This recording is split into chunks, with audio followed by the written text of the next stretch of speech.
Wake up to reality. Nothing ever goes as planned in this accursed world. The longer you live, the more you will realize that the only आज हम बात करेंगे कि पहला महीना जो मेरा था वो कैसा था और लोगों का किस तरह से होता है प्रदेश में। तो प्रदेश में सबसे पहले जब भी आप आते हैं तो आपको बहुत ज़्यादा मुश्किलात होती हैं, ख़ास करके पहले महीने में तो बहुत ज़्यादा मुश्किलात होती हैं, क्योंकि एक तो अपना मुल्क नहीं होता, दूसरा मुल्क, फिर सारे गैर लोग, फिर हर किस्म का आदमी। तो पहले दिन जब मैं यहाँ पे आया, मैं पहले अपने से आपको बताता हूँ। तो जब मैं यहाँ पे आया तो मैंने देखा कि जो हमारी कंपनी है वो मतलब उनके पास बाइक्स हैं, कारें हैं नहीं। मैं वहाँ से सोच के ये आया था पाकिस्तान से कि मैं वहाँ जाऊँगा, कार का लाइसेंस बनाऊँगा और कार पे काम करूँगा एज ए डिलीवरी बॉय, ठीक है। लेकिन यहाँ पे जब मैं आया तो मैंने देखा कि सिर्फ बाइक्स हैं हमारे पास, हमारी कंपनी के पास, और उनके पास कारें नहीं हैं अभी तक। तो जब मैं पाकिस्तान में था तो मेरी कंपनी वालों ने कहा भाई आप यहाँ पे आएँ, बहुत ज़्यादा काम है। जो हमारा कफ़ील है वो कह रहे हैं कि जल्दी बंदों को बुलाओ और काम बहुत ज़्यादा है, तो हम संभाला नहीं जा रहा, तो आप जल्दी से जल्दी जितना जल्दी हो सके यहाँ पे आएँ, आपको 2-3 दिन में आपका काम शुरू हो जाएगा। तो जिस दिन मैं आया तो अगले दिन मैंने पूछा कि भाई मेरा कब तक काम शुरू हो जाएगा ना, मैं कब तक काम पे जाऊँ, क्योंकि यहाँ पे तो मतलब हम लोग तो कमीशन बेस के काम पे आए थे, तो बैठने की तो कोई सैलरी देता नहीं है, मतलब काम करेंगे तो सैलरी मिलेगी, ये मुझे पता था।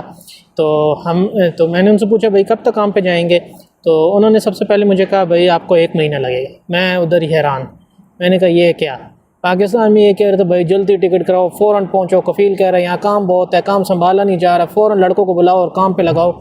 तो अब 1 महीने का हमें फ़ौरन टाइम मिल गया। मैंने कहा चलें ठीक है। तो घर से मैं पैसे जितने लाया था वो मेरे पास थे, तो इस उम्मीद पे कि चलो यार 1 महीना तो गुजर ही जाएगा इन पैसों में, खाना पीना हो जाएगा। तो उन्होंने हमें एक कमरे में मुझे शिफ्ट कर दिया। तो उस कमरे में जब मैं शिफ्ट हुआ तो मैंने देखा भाई कोई लड़के दिन को जा रहे हैं काम पे, कोई लड़के रात को जा रहे हैं, गाना बजाना, वही जो लड़के की आदत होती है, गाना बजाना, कोई गेम खेल रहा है, कोई गप लगा रहा है, सोने का कोई तरतीब नहीं है, उठने की कोई तरतीब नहीं है, खाने की कोई तरतीब नहीं है। तो मैं परेशान, मैंने कहा ये कैसी जगह पे आ गया हूँ भाई, मैं एक कैसे माहौल में आ गया हूँ, कैसे लोगों में आ गया हूँ। तो लेकिन खैर वो हर किसी के साथ होता है यहाँ पे, मतलब थोड़ा वक्त लगता है आपको एडजस्ट होने में। तो आहिस्ता हम उनके साथ एडजस्ट हो गए। हमें लगा कि हाँ वाकई यार जिस काम में हम आए हैं इस काम में तरतीब ही ऐसी है कि कोई सुबह जाएगा, कोई शाम को जाएगा, कोई रात को जाएगा, तो हमें एडजस्ट इसके साथ होना पड़ा। आस्ता हम लोग, मैं सेटिंग में आ गया और कुछ लड़के यहाँ पे ऐसे थे जो हमारे पाकिस्तान के थे, अच्छे लड़के थे, उनसे दोस्ती हो गई, फिर हम लोग मतलब गपशप भी होने लग गई। तो यहाँ पे मतलब हमारी कंपनी, तो हम जिस कंपनी में आए थे वो तो नई बनी थी, हमें नए कंबल मिले, नए मतलब कमरे थे, सब कुछ साफ़ सुथरा माहौल था। लेकिन आप ये सहन में रखें जब आप आएँगे किसी कंपनी में तो आपको जो बिस्तर मिलेगा वो पता नहीं किसने कितनी दफ़ा यूज़ किया हुआ होगा। तो ये सारी चीज़ें सोच के आइएगा। हर कंपनी में नया सामान नहीं मिलता है, क्योंकि कंपनियां चल रही होती हैं। हमारी जो कंपनी थी वो तो अभी नई बनी थी, तो हमें हर चीज़ नहीं मिली, अल्लाह का शुक्र है। तो हमें उस वक्त सुकून से हमने वक्त गुजारा। तो ये पहला महीना तो मतलब हमारा ये था कि हमने खाना पीना करना है, नमाज़ पढ़नी है और आके सो जाना है, बस उठना है, फिर खाना खाना है, फिर नमाज़ पढ़ने जाना है और फिर आके सो जाना है। तो ऐसे ही हमारा पहला महीना गुजरा।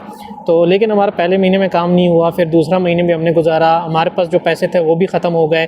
अब हम कंपनी से मांगे भाई, किस मुंह से मांगे, एडवांस कैसे मांगे, क्योंकि हमने तो कोई काम किया नहीं है, काम करेंगे उसके बाद पैसे मिलेंगे। तो मसले मसाइल बहुत ज़्यादा थे शुरू में। ऐसे कैसे वैसे करके हमने एडजस्ट किया और हमने मतलब कुछ पैसे फिर से घर से मंगवाए और फिर हमने वो 2-2.5 महीने हमने रूम में बैठ के गुजारे। और ये ऐसा नहीं है कि हमारी कंपनी ने हमारे साथ ऐसा किया है, यहाँ पे अक्सरियत जो डिलीवरी के काम में आते हैं उनके साथ ऐसा ही होता है। 2-2.5 महीने उनको कमरे में बैठना पड़ता है, उनका हकामा लगता है, फिर उनका लाइसेंस बनता है, फिर वो काम पे जाते हैं। तो बहुत शादर नादिर कोई बड़ी कंपनियां हों तो वो आपका काम 1 हफ़्ते के अंदर कर दें, तो वो एक आपकी किस्मत है, नहीं तो ज़्यादातर आपको 1-2 महीने ज़लील होना पड़ेगा। तो आज के जो अरबी के अल्फाज हैं वो हम सिर्फ वर्ड याद करेंगे और 6 लफ्ज़ याद करेंगे, क्योंकि सिर्फ वर्ड एंड सेंटेंस आज है नहीं, तो इसीलिए हम आज 6 वर्ड्स याद करेंगे। तो सबसे पहला जो है, मीनी मतलब हियर होता है और मीनाक मतलब देयर होता है। तो ये 2 लफ्ज़ हो गए। एक होता है यमीन मतलब राइट, ठीक है, और यसार मतलब लेफ़्ट। ये लफ्ज़ बहुत ज़्यादा इंपॉर्टेंट इसलिए हैं क्योंकि आप यहाँ पे ड्राइविंग लाइसेंस बनाएंगे या कहीं भी जाएंगे तो वो अरबी में आपको यमीन, यसार, मिनी, मिनाक ये आपको कहेगा, तो आपको उस वक्त ये लफ्ज़ समझ नहीं आएंगे, तो ये लफ्ज़ ज़रूर याद कीजिएगा, ठीक है। गिद्दाम मतलब फॉरवर्ड, ठीक है। और एक लफ्ज़ होता है बैक मतलब पीछे, वरा, गिद्दाम मतलब फॉरवर्ड, आगे आओ ऐसे, ठीक है। तो ये आज की वीडियो थी। तो दोस्तों आज की ये वीडियो थी।